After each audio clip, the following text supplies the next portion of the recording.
All right, it's been a while since I've made a video. Actually kind of forgot how to do some of this stuff. Have screwed up a few times, but I think I got it now. Just a little check here. All right. So we're talking about multiplying polynomials, and what we'll look at specifically is multiplying a multiplying a binomial times another binomial.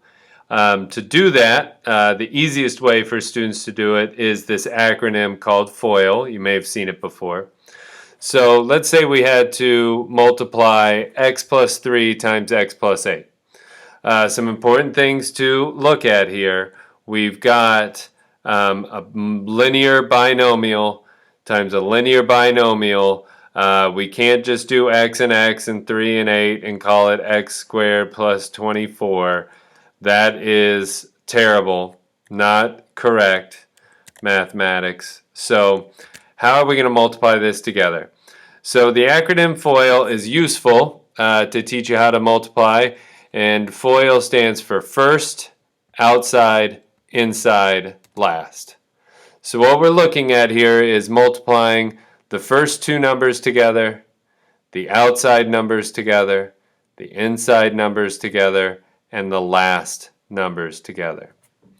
So first, x times x, which is x squared. Outside, x times 8, 8x. Inside, 3 times x, 3x. And last, 3 times 8, 24. Now, because all of these numbers were positive, we're just adding all those up. Look for like terms, 8x and 3x. Combine like terms and get 11x. Bring down the x squared and the 24 because they have no like terms.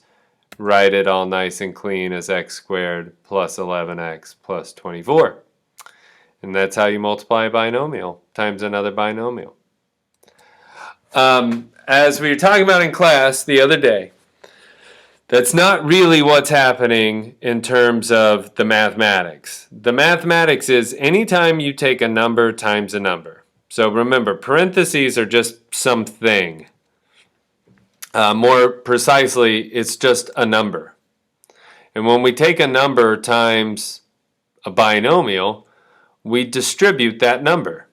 So we get that number times x, and that number times and that number times 8.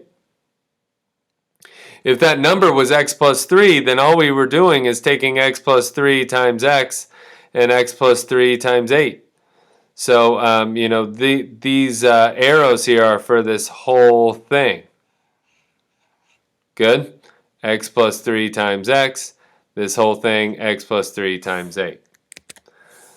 So now we just, again, have another distribution to do. Now we got to take this x and multiply it to these two things. And we've got to take this 8 and multiply into these two things. So we get x times x, x squared. X times, x times 3, 3x. 8 times x, 8x. 8 times 3, 24. X squared. 3x, 8x, 24. Collect like terms. And there we go. This red arrow, what we're doing here is we're multiplying. And next topic, next unit is going in reverse, which is a process we call factoring. And that's what we're going to do in the second part of Chapter 9. Factor polynomials. This process of multiplying binomials can be extended to bigger things than just binomials. So let's take a look at an example there. If I had something like x plus 3 times x squared minus 5x minus 12, I would take this x plus 3 right here, and I would multiply this here, and I'd multiply it here, and I'd multiply it here. And I would get x plus 3 times x squared plus x plus 3 times negative 5x. So just notice there I grouped the negative with the 5 plus a negative 12 plus x plus 3 and then times negative 12.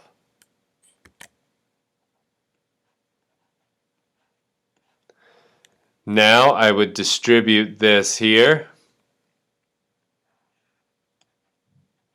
to both of those. I would distribute this here to both of those.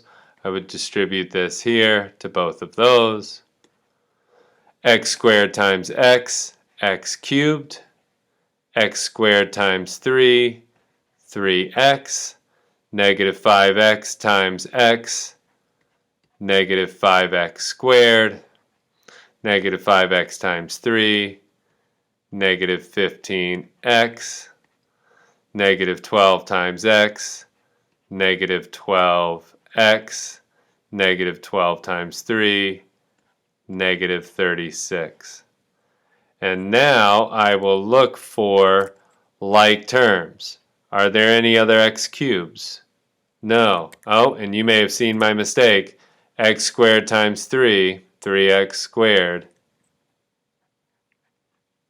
I don't have a way to erase just one thing. So I don't want to clear the whole screen. X cubed, no other x cubes. X squareds are right here, like terms. X's right here, like terms. And then lastly, no other constants. So we get x cubed minus 2x squared minus 27x minus 36.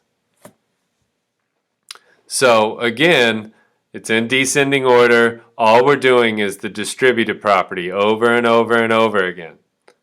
Good? Collecting like terms.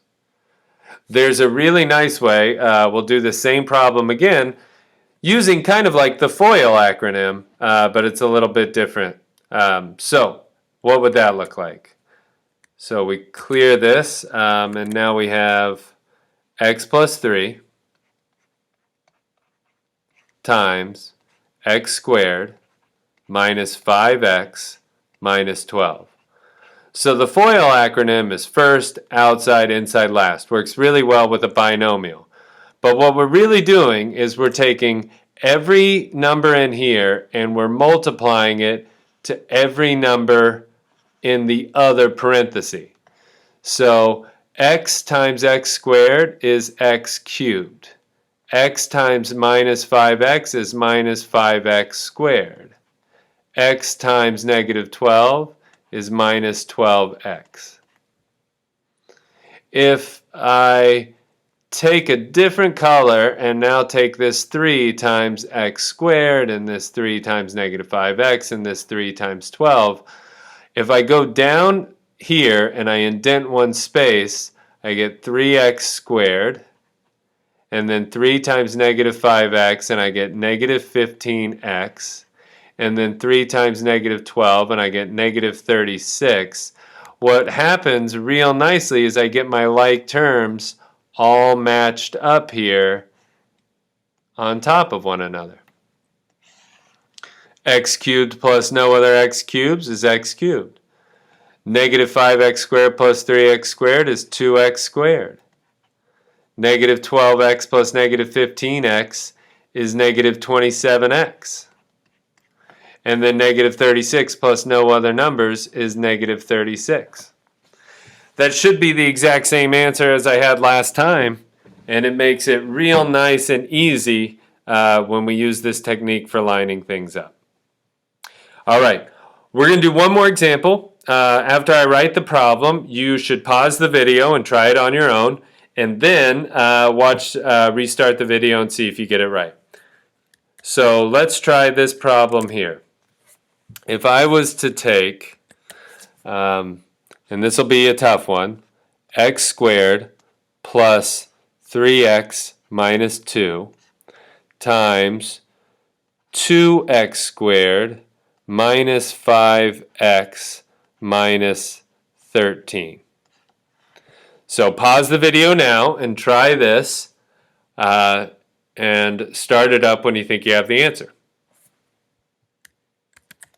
Okay, so let's find the answer. I'm going to take every number in this parenthesis and I'm going to multiply every number in this parenthesis. So let's take x squared first and take x squared times 2x squared, x squared times negative 5x, and x squared times negative 13. So x squared times 2x squared is 2x to the 4th. X squared times negative 5x is negative 5x cubed. X squared times negative 13 is minus 13x squared. Now I'm going to do the same thing with 3x. 3x times 2x squared would be 6x cubed. 3x times negative 5x would be negative 15x squared. 3x times negative 13 would be negative 39x. And then lastly, negative 2 times all of these. It gets a little confusing with all these arrows. You don't have to write it out. That's just for me to show you. You get negative 2 times 2x squared, which is negative 4x squared. Negative 2 times negative 5x, which is positive 10x. And then negative 2 times negative 13, which is positive 26. Now we collect all of our like terms, and they're all matched up on top of one another for us. I get 2x to the 4th plus x cubed. Negative 13 and negative 15, negative 28. Negative 28 and 4, negative 32x squared. Negative 39x plus positive 10 is minus 29x. And then 26 with no other constants. So the big takeaway here is whenever you're multiplying polynomials, every term in the first polynomial has to multiply every term in the other polynomial. It's just the distributive property over and over and over again. That's all we're doing. FOIL is a great acronym to help you remember how to do it, but that idea, it's not the real process. It's just the distributive property. Looking down here, notice there's no more like terms. We would call this a fourth degree, 1, 2, 3, 4, 5, a fourth degree polynomial where 2 is the leading coefficient. I hope you enjoyed a video. It's been a while since I made one, but you know what? They're always awesome when I make it. Have a wonderful weekend. Remember to have all of Concept 1 due for Monday, and you've watched this video. If you want an extra credit point to prove you watched the video, when you see me, you need to give me a high five when you come into the classroom. So, high five for a bonus point. Peace!